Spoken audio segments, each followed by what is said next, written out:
Shalom Bapak Ibu, hari ini tanggal 11 Maret adalah hari ke-30 dari program doa puasa 40 hari oleh Gereja Kemah Injil Indonesia. Topik hari ini adalah gereja yang dipenuhi oleh Roh Kudus. Firman Tuhan dari Kisah Para Rasul 2 ayat 4. Maka penuhlah mereka dengan Roh Kudus, lalu mereka mulai berkata-kata dalam bahasa-bahasa lain, seperti yang diberikan oleh Roh itu kepada mereka untuk mengatakannya. Roh Kudus adalah Allah. Roh Kudus, sumber kekuatan ilahi yang menguatkan gereja untuk hidup di dalam kuasanya. Inilah yang membedakan antara gereja atau persekutuan dengan kelompok-kelompok kumpulan-kumpulan manusia pada umumnya. Tanpa kehadiran Roh Kudus, gereja hanya akan mengandalkan kekuatannya sendiri, sehingga kemampuan gereja akan terbatas kepada kekuatan manusia. Roh Kudus itu seperti udara bagi kehidupan manusia, sangat esensial diperlukan bagi perjalanan iman.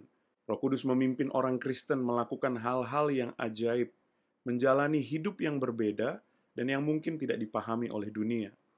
Roh Kudus adalah kunci utama kehidupan Kristen. Dialah yang mendasari pertobatan.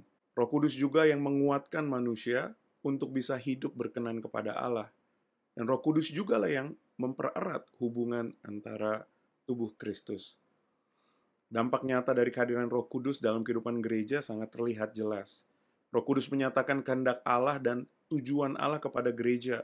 Dan Roh Kudus menuntun mereka untuk memahami jalan tersebut, berjalan di dalam Tuhan dan di dalam Yesus. Roh Kudus juga memberdayakan atau empowering gereja untuk hidup di dalam kekudusan, untuk menghasilkan buah-buah roh yang lahir dari Yesus. Roh Kudus juga menganugerahkan yang namanya karunia roh kepada setiap anggota-anggota gereja untuk menguatkan, untuk membangun satu terhadap yang lain, saling melayani. Roh Kudus juga menjadi suatu jaminan persatuan bagi orang-orang percaya.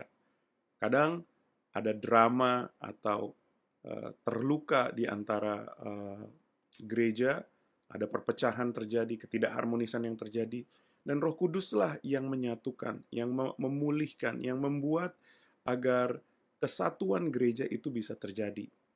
Gereja harus paham bahwa kehadiran Roh Kudus ini tidak selalu nampak dan cuma terbatas kepada manifestasi yang spektakuler saja, seperti karunia roh, berbahasa roh. Dan bukti kehadiran Roh Kudus itu justru kita bisa lihat dalam bentuk kasih, sukacita, damai sejahtera, kesabaran, kemurahan, kebaikan, kesetiaan, kelemah lembutan, dan penguasaan diri.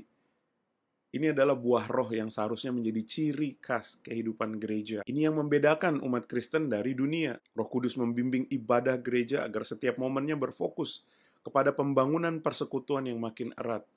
Sehingga gereja jadi suatu alat yang menampilkan kerajaan Allah di dalam dunia ini.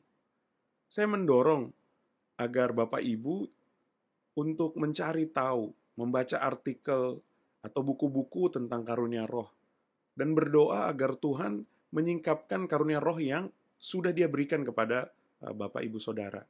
Kemudian sesudah Bapak Ibu menemukan, bagikan penemuan Bapak Ibu kepada pemimpin rohanimu. Dan setelah ada afirmasi, encouragement, mulailah layani Tuhan berdasarkan karunia yang Dia sudah berikan. Dan marilah bertumbuh dan berbuah di dalam roh. Kita bisa berdoa minta Roh Kudus untuk menguatkan tiap orang yang ada dalam persekutuan kita. Dan kita berdoa agar tiap orang dalam persekutuan kita dapat memahami pernyataan Allah tentang karunia-karunia yang telah Ia berikan kepada mereka. Sehingga setiap anggota tubuh Kristus dapat beroperasi di dalam gereja dengan kekuatan dan kuasa dari Allah. Mari kita berdoa bersama. Ya Allah, kami tahu bahwa kerinduan-Mu adalah memenuhi kami dengan Roh-Mu yang kudus. Kami mengucap syukur bahwa di dalam kepenuhan-Mu, kami juga diberikan karunia roh. Kami berdoa, kiranya karunia roh itu akan kami pahami sehingga kami dapat melayani sesama tubuh Kristus dengan kekuatan yang datangnya dari Tuhan, bukan kekuatan kami sendiri. Kami juga paham bahwa kehadiran-Mu nyata lewat kehadiran buah roh. Banyak dari kami yang bergumul dengan kasih, penguasaan diri. Mungkin hal-hal yang membuat kami masih agak takut Kami berdoa Tuhan, kiranya oleh anugerah-Mu yang besar, Tuhan mulai mengerjakan di dalam roh-Mu segala buah roh yang Engkau sudah janjikan hadir di dalam kehidupan kami. Izinkan kami terus dipenuhi oleh roh. Dan kiranya persekutuan kami akan menjadi suatu contoh di mana orang akan melihat kerajaan Allah dalam dunia ini. Terima kasih ya Tuhan. Kami memohon semua ini di dalam nama Tuhan Yesus. Amin. Tuhan Yesus memberkati kita semua. Shalom.